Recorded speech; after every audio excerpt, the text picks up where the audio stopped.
Hello, family, and welcome back. I'm Brody Mohair, and you're watching Our Family History, narrated by my pawpaw, Clifford the Don Mohair. Enjoy. So, of all the children, who is most like Pawpaw?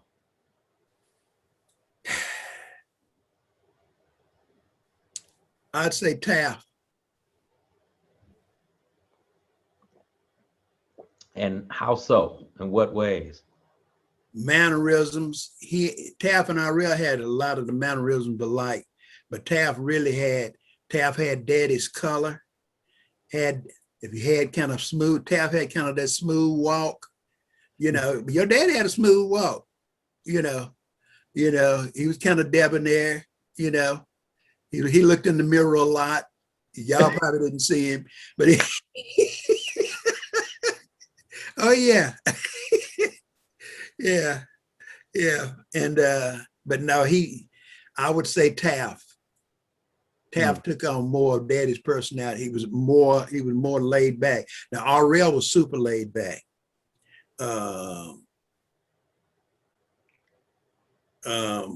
And I guess all of us were very industrious. I was the renegade and the rebel of the family. Just the truth. But we gonna get into that because I want everybody to know. I think you've shared with me some things that led to that, and I think a lot of times some of us think Uncle Clifford was just out there, but there are some things that led to some of what you were going through, and so we're gonna get to that. I don't want to get ahead of you, but I just want, in case we don't do it in this segment, I want y'all to know, stay tuned, because you don't want to miss the wisdom. Yeah. And but yeah, Taft was more like daddy, I think, and Ariel was more laid back.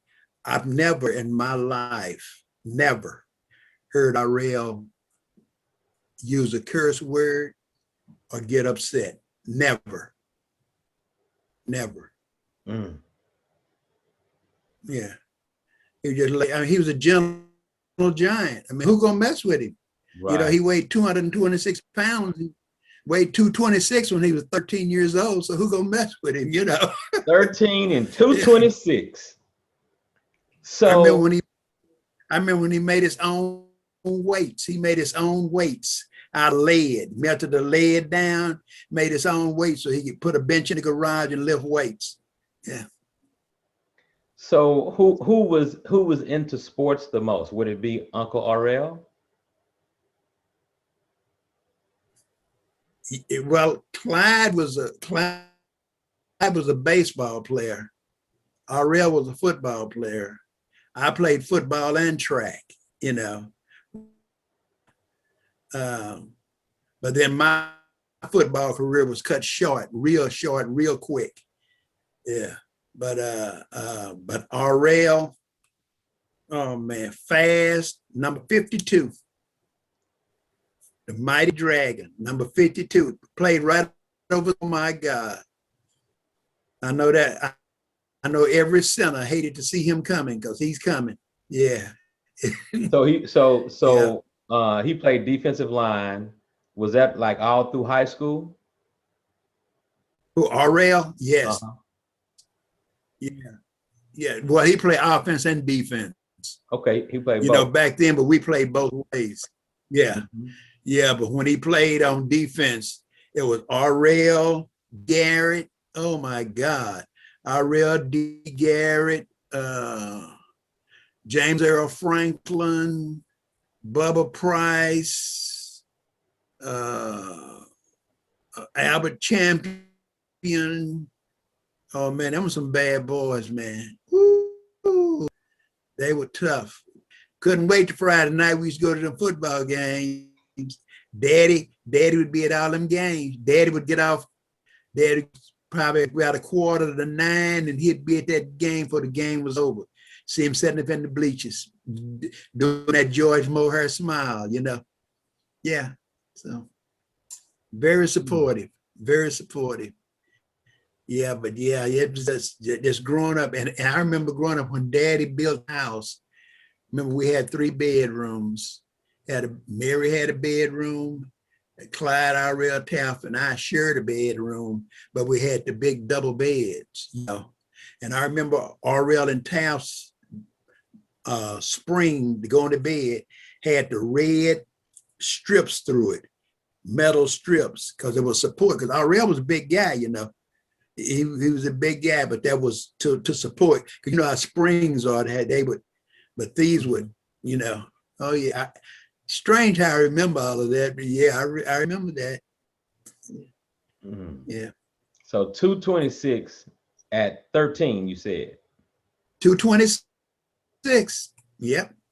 Now, did any? I know you dreamed about playing NFL. Did Clyde or Uncle Ariel ever dream about playing pro ball? Ariel tried out with the Dallas Cowboys. Uncle Ariel tried out for the Cowboys? Yeah. Wow, Sure I never did. knew that. Yeah. He tried out with the Dallas Cowboys. What year was that? Must have been 59 or 60. Yeah. Wow. Yeah. Man, Yeah. so 59, he would have been 19 years old. He'd have been 19 in September 1959. Yeah. It was 59 or 60. He might have been married to Loretta at that time, but I remember he tried out because he and Loretta got married October 11th, 1959. So they and I thought about it. Huh? They were courting in high school, obviously, and then got married not long after. Well, see, but Loretta went to St. Peter's Academy in Dallas. Loretta's a city girl. Oh, okay. Yeah. But she's a Stimson. See, her daddy used to stay across the street from us. And she stayed in Dallas with her mother, who was Dorothy. You know, Dorothy used to be the hostess at the Dallas Country Club. Dorothy was beautiful and a high yellow. I mean, high yellow, you know, but she was beautiful. Yeah. Oh, yeah. Yeah. Mama was light skinned when her and daddy got married. She was real light skinned, you know. And one thing I remember about Loretta when they got married, she had the smallest waist I ever seen on a person. Loretta Mohair. Oh man, she had a little bitty waist. And I thought about it. James Earl Franklin was Ariel's best man, and Bobby Joe Franklin was Clyde's best man. And they are brothers, and Clyde and Ariel are brothers. Isn't there something? Wow. So I'm assuming they live in the neighborhood too. They live down on Robertson Street, which is down the street right in front of Fred Moore High School. Yeah. Gotcha. Now they were Hayward Jr.'s first cousins because they daddy and Hayward Jr. daddy was brothers. Mr. Booker and Uncle Hayward were brothers. Yeah, so everybody knew everybody. But yeah, Ariel tried out for the Dallas Cowboys. Yep. God, the stuff you learn. Never knew that. Yeah. So I don't even know if his kids. Say it again. I don't even know if his kids knew that. They gonna find out now. We got it recorded. So Uncle Clyde played baseball. Uncle Ariel played football. Uncle Clyde was good at baseball. Did he ever consider playing? And of course, this is 1950s. But did he ever think about playing in the Negro League or Clyde was good and fast. Oh man, he was fast. You go down the park and watch him and Joe Miller them play during the summertime. They had a league where these guys played ball, but Clyde broke his shoulder blade playing baseball. I don't know how he did it, but I remember he broke his shoulder blade. playing baseball. Mm. Because I think he played shortstop, you know. Mm. But yeah, we used to go down to the park on they used to play at night, you know, because they were grown then. Well, they were out of high school and they had a team. And they used to go down and they would play at night, you know. Spencer Washington, Fred Washington, Joe Matt, the McDades, you know. Oh yeah, they had a team and they would play other teams, you know. Yeah. The history, the stuff you learn. So growing up, all of you all played sports. And obviously, as you just stated, Paw supported you all coming to the games. Man, that's a lot of games, you know, from starting with Clyde, then to Uncle Ariel, then to you. So obviously Aunt Mary and Aunt Maud sing. Well, were they ever in, I guess in that day, when outside of cheerleading, and I don't want to sound sexist, family, but I just don't know. But were there sports that at that time that women engaged in? Do you recall anything? Women play basketball and softball. And so was Aunt Mary athletic? Was Aunt Maud athletic? Maud, now you got to remember when I left home, Maud was like 7 years old.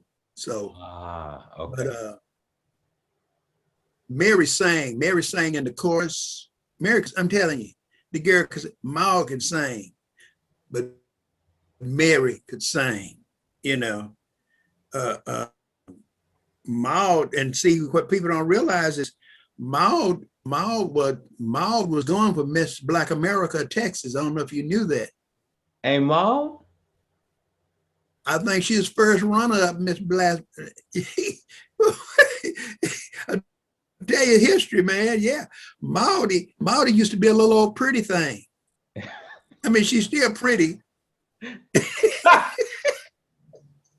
Only a big brother can make those comments, okay? I'm gonna leave that alone, Aunt Maud. I'm gonna let your big brother, I'm gonna let you deal with your big brother, Aunt Maud. Boy, you gonna get it, Uncle Clifford? What can I say? I'm built for it. Yeah. So let's go back to Aunt Maud and Aunt Mary sang, and they're obviously we know Aunt Maud's voice, and you know I just find it amazing. I always knew my daddy and Aunt Maud sang, but I never knew that about Aunt Mary. I never knew that about Uncle Clyde. Wow. Clyde was in the octet at the school octet, and they went to the state championship singing. You know, octet is 8 of them. I think it was four guys and 4 girls, and Miss Brooks was the director. You know, Miss Parthenia Mae Brooks, the one that was at the daddy. Yeah, that one. Yeah. Wow. She would. Yeah. Man, that is interesting. So you want to jump into your childhood now? Not yet. Not yet. So where you want to go from what fork you want to take now, Uncle Clifford? Oh, where you want to go? Well, we talked about, you know, so we've established a lot of stuff that I know I didn't know. So I'm hoping the family is really enjoying this and they're learning things, you know, about everything from Pawpaw's side of the family to Nini's side of the family to, you know, I'm envisioning my daddy, you as children.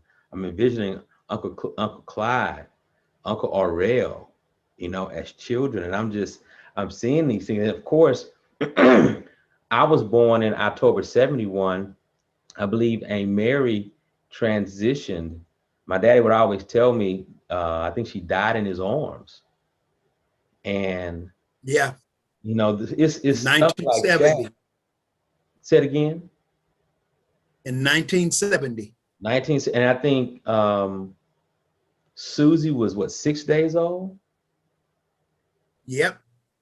I think Susie born on the 13th, and I think that was on the 19th. Wow. We had a funeral on December the 26th, 19. And so growing up, you hear about this pieces of stories. And so when we have this kind of a conversation, you can start putting more pieces together of these different stories, seeing things that hurt this family member or things that helped this family member. You know, you mentioned earlier, all of you all being industrious. And Nanny was industrious. Paw was industrious. So let's talk about that. What do you think was the first time you noticed that it was something different about how your father did things? Whether it be the industrious side, whether it be the character side, whether it be the parenting side. When do you think was probably the first time you noticed, or did you, or maybe you didn't notice that maybe all the men in the community, they were that high character, that industrialism would flow through everybody? Was that the case back then? No. But Dad, well, ask me that question again about Daddy. So you mentioned how Papa was industrious, Nanny was industrious in completing her cosmetology degree and going into that business. So when did you notice that it was something different about your father? Or were all the men in the community men of that character? A lot of men in the community that were hard workers. But I saw how hard Daddy used to work, how he would come home at night, sit down and talk to Mama and eat, and he would talk to us. I remember just watching him, you know, and then when you're that young age, you don't know why you watching your parents so much. But I really idolized him. I idolized him, and I idolized Clyde. You know, Clyde was my hero. Like Ariel was Taft's hero. You know, I didn't love him anymore, but he was my hero. You know, I always wanted to be like Clyde. And Taft always wanted to be like Ariel, you know, because you have an older brother figure, you know. Right. But we would watch Daddy. I would watch Daddy go to work at the Y and come in, and Ariel would work at the Y. Like I tell you about the day Mama died, Ariel was at Mr. Birch's house doing some work for Mr. Birch, because he wasn't there when Daddy came and gave us the news about Mama being dead, but he was working down in Mr. Birch's house. But I can remember Daddy would have us outside and give all us a butter knife and show us how to dig up huckleberries in the yard. We have to do the whole yard, not just part of the yard. You couldn't play or do nothing until you did. Ariel and Clyde couldn't go nowhere until we did that yard, you know, because them goat heads, huh? So you couldn't Because them goat heads something else, man. The work was done. To the work, I mean, all the work is done. You could not go play. You see other kids playing, and then Clyde and Ariel, they were like the straw bosses, because they know they're going to get in trouble if we didn't get done, you know? So we all had a part to play. And me and Mary, Taft, Clyde, and Ariel, you know, because Maud was too young. She just a baby. But we had to get out there and dig up all them, all the way around. And, you know, that's a pretty big yard, you know. Mm-hmm. That's a lot of yard. And we had to go up one side, go to back, come down the other side, and then do the front, you know, all the way around the house. Huckleberries, you know, the goat heads, You Now, I know, don't know what cause a them things, cuckleberry them or a things, goat head is. a goat head is that sticker that has like 4 little prongs on it. And when they dry, oh my God, you don't want to get one in your foot. You know, it's not like a regular sticker. Okay. It's a sticker of stickers. It's You a know, this king sticker. this Yeah. this is So, this is yeah, interesting but that you're sharing this because for Tino cuts Nenny's yard now. Many years ago, Daddy would send me to do the yard. And that was one yard that had a whole bunch of stickers in it. You have to make sure your shoes are tied up real good and the strings are not hanging down because you're going to be spending 15, 20 minutes trying to pick them stickers off of your shoestrings after you finish the yard if you're not prepared when you start. And so hearing you talk about this in 1950s and 60s, I'm thinking about the 80s and the 90s for me, and then Tino still do the yard now in 2021. So it's just funny to hear this story and them stickers. I'm gonna have to call Tino and ask him, hey man, the sticker's still there? I don't think my uncles got them all back in the 60s. but yeah, that was and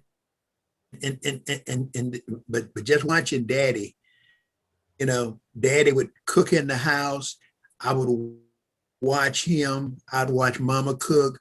I watch them be playing while they cooking, teasing each other, when they cook. When you're a little kid, but you watching this stuff, and you just kind of admiring it and smiling, but it's going back. This is a computer.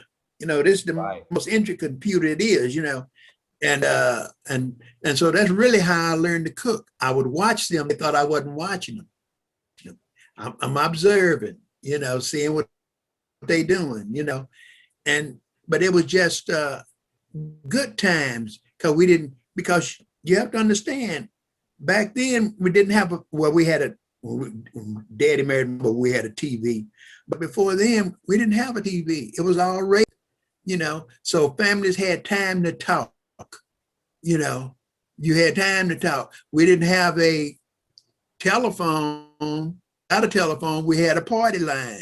So I had to wait Miss Henrietta them or somebody get off the line before I could get on the line, Yep. And then everybody could know your business. Because everybody can know your business. Yep. And see, these children, of course, in 2021, children in Brittany generation probably don't know nothing about no party line. You pick up the phone and you can hear everybody in the neighborhood and listen to your conversation. But the point, you said something that I think bears repeating. The whole family environment, Pawpaw worked, Nenny worked, but y'all still had time. Y'all made time. Pawpaw didn't have time, he made time. He made it a priority to invest time with his children. And I didn't see it, of course, but I saw it with Vitra, Nita, Henry, and Susie.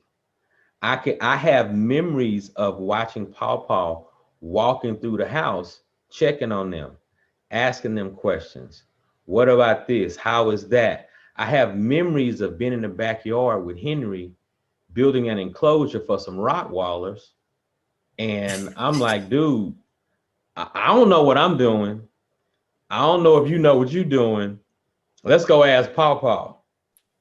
And he like, no, man, I got it. I'm like, dude, man, this ground is hard. We've been out here a while. This is not working. Let's go ask Pawpaw. No, man, I got it. Pawpaw walked back there, one hand in his pocket, walking real slow. He just watched us for a minute or two. And he said, why don't I just put some water on the ground? Make it a lot easier. And I just looked at Henry. I told you to go ask Pawpaw. And so it was that I'm envisioning as you tell your stories of the Pawpaw that I saw. And I saw him take his time. All the grandchildren he had, he still made me feel special. And I knew he had a lot of grandchildren, but it still made me feel special when he would take me and Susie to Brahms, or asking me and Todd about girls. One time he asked me, he said, TT, what's going on with you and Kelly? I said, oh, Papa, we just friends. Then he said, me and my wife, we friends. So just the time that he took, and I revered him growing up. I admired him so much. He was just this amazing man to me. And to hear these personable, because at that time, it's less people that he has to focus in on. When I come along, he still got y'all as his children, but he got all y'all's children, his grandchildren, to love on, pour into, go see here, go see there. And I think back on that, man, and I think it was just so beautiful, the character that he walked in and walked with. And, Todd and I have had conversations, me and Henry had conversations about how we have that to live up to, and we have to make some changes. We got to do some things differently. And when it comes to making, I praise God that, being an entrepreneur is not an easy thing, as you know, but it's given me the time freedom where I don't have to ask nobody for, can I get this time off? My children will say, Daddy, will you come eat lunch with me? And oftentimes I'm the only male there. It might be mothers there, but it's crucial that men invest time, make time for their children. And I hear that, and it makes me reflect on how even Papa did it for us. And I'm just so grateful for that. I hate